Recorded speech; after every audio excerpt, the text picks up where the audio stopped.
Assalamualaikum warahmatullahi wabarakatuh. Penonton dan pendengar setia kisah horor 24 yang ada di mana saja. Pada kesempatan hari ini ada kisah horor yang begitu menyeramkan, yang bikin bulu kuduk merinding, seakan Anda semua terbawa suasana di dalamnya. Selamat menyaksikan dan mendengarkan.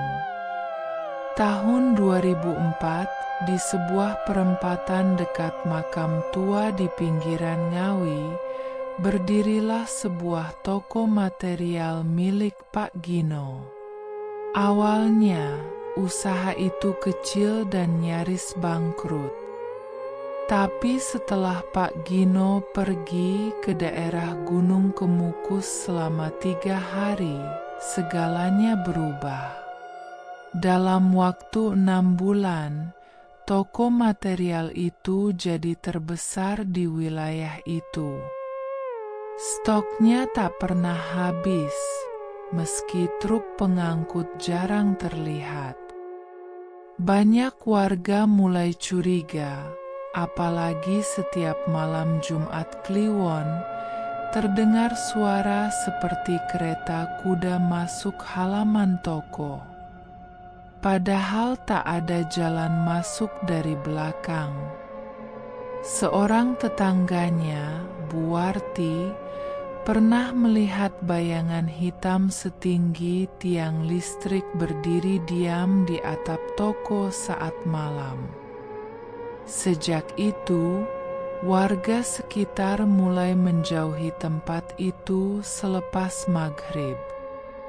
Yang membuat bulu kuduk berdiri setiap 3 tahun sekali, salah satu pekerja toko itu meninggal mendadak. Tidak sakit, tidak kecelakaan.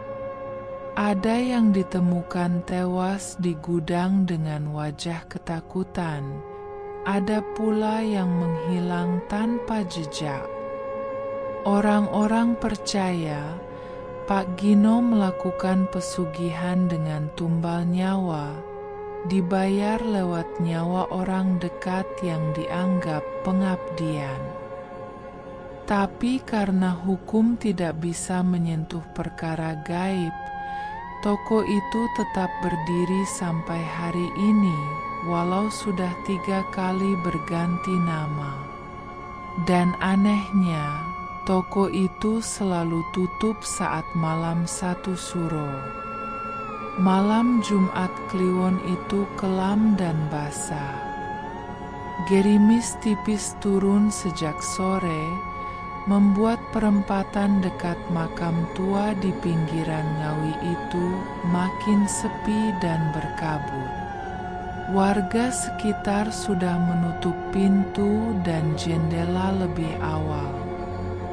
Hanya lampu-lampu kuning remang dan deru angin menembus dahan pohon Kamboja tua di area makam. Di perempatan itulah toko material Pak Gino berdiri. Orang-orang luar daerah pasti berpikir itu hanya toko bangunan biasa. Namun, siapapun yang tinggal cukup lama di sana tahu, toko itu bukan sekadar tempat jual beli semen dan pasir.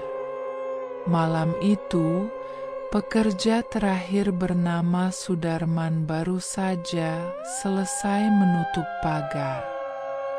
Ia melirik arlojinya. Hampir pukul 11. Ia harus bergegas pulang agar tidak terjebak suasana aneh di perempatan itu. Namun baru beberapa langkah meninggalkan toko, telinganya menangkap suara samar. Suara itu seperti derap kaki kuda, melangkah teratur di aspal basah. Sudarman berbalik. Matanya terpicing ke arah perempatan.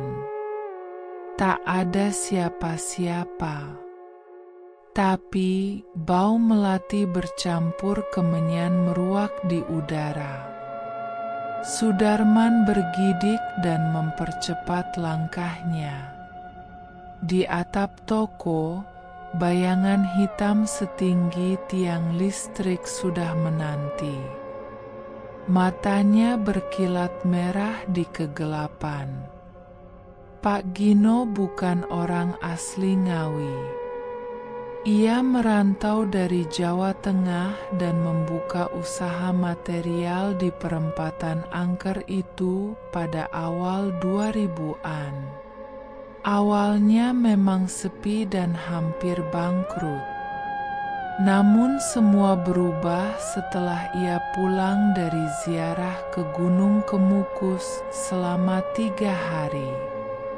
Menurut cerita bisik-bisik warga, di sanalah Pak Gino membuat perjanjian hitam.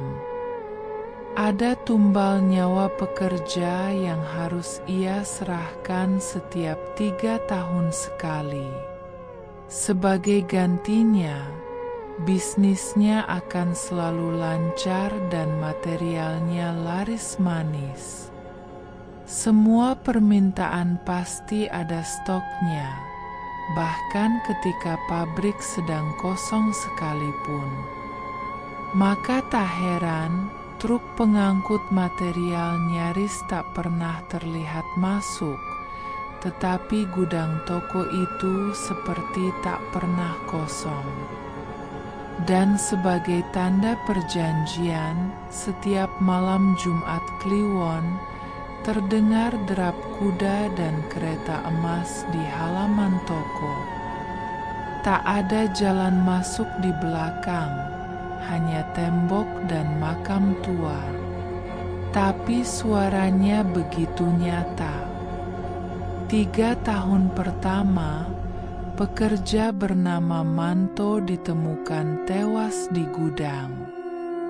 Ia tergeletak di antara tumpukan semen, wajahnya kaku dalam ketakutan, mata melotot seolah melihat sesuatu yang mengerikan di detik-detik terakhirnya. 3 tahun berikutnya, Sarni, penjaga malam baru, menghilang begitu saja.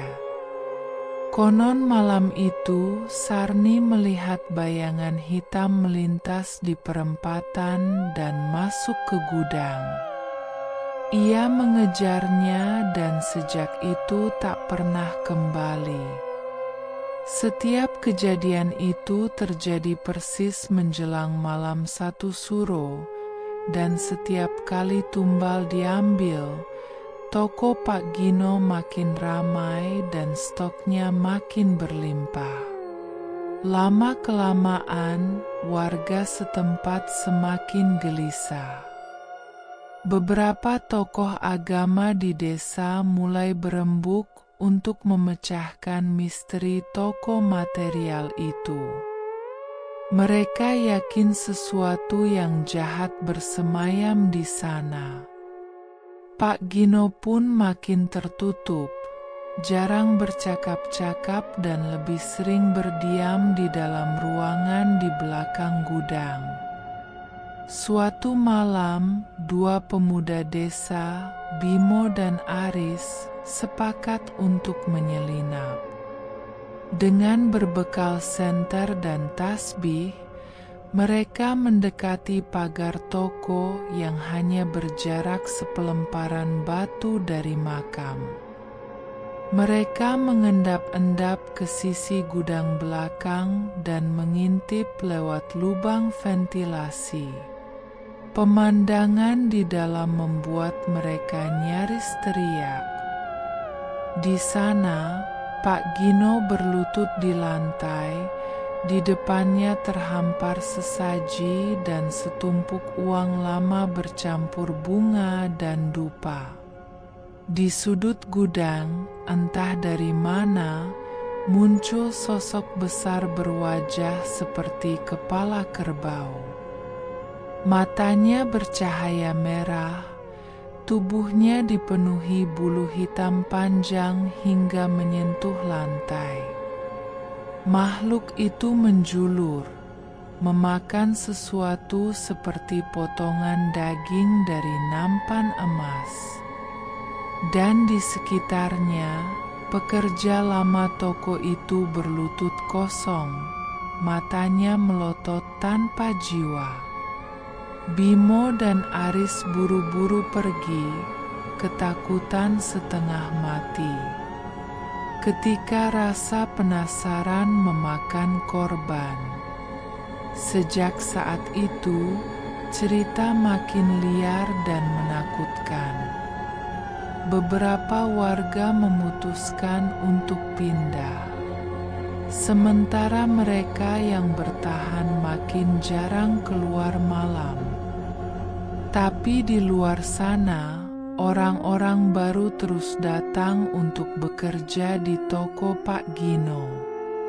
Dengan gaji lumayan dan bonus besar, mereka tak tahu bahwa mereka sudah menandatangani kontrak mati. Salah satunya bernama Seno, pemuda perantauan yang baru lulus SMA. Ia bergabung di toko itu dan langsung diberi tugas jaga malam. Ia bersemangat dan tak percaya cerita-cerita horor di desa itu. Sampai malam pertama, ia melihat bayangan hitam berkelebat di pojok gudang. Sampai malam kedua, ia mendengar suara seperti napas berat di balik punggungnya. Dan malam ketiga, tepat di malam Jumat Kliwon, ia melihat kereta kuda masuk menembus pagar toko. Tanpa sadar, ia melangkah ke dalam gudang, dan pintu di belakangnya tertutup sendiri. Sejak saat itu, Seno tak pernah keluar lagi. Di malam satu suro berikutnya, perempatan itu benar-benar senyap. Tak ada warga yang berani keluar. Tak ada bunyi kereta. Hanya gelegar petir di kejauhan dan gerimis tipis turun sepanjang malam. Esoknya, seorang pekerja baru ditemukan lagi, kali ini di tumpukan batu kali. Tubuhnya dingin dan kaku, mata melotot, seperti melihat kengerian luar biasa di ujung nyawanya. Toko Pak Gino tetap berdiri gagah di perempatan itu. Bertahun-tahun kemudian ia berganti nama, berganti pemilik palsu, dan berganti pekerja. Tapi cerita di baliknya tetap sama. Orang-orang percaya, tumbal nyawa harus terus diberikan agar kereta kuda dan makhluk besar di dalam gudang puas. Dan bila malam satu suro menjelang, siapapun yang melintas di perempatan kuburan itu harus menundukkan kepala, memohon agar jangan diambil sebagai pengganti. Terima kasih telah menonton video channel Kisah Horor 24. Semoga penonton dan pendengar setia Kisah Horor 24 bisa terhibur. Tunggu video Kisah Horor 24 berikutnya. Jangan lupa like, subscribe, komen, share, dan klik lonceng notifnya agar Anda tidak ketinggalan cerita Kisah Horor 24 berikutnya.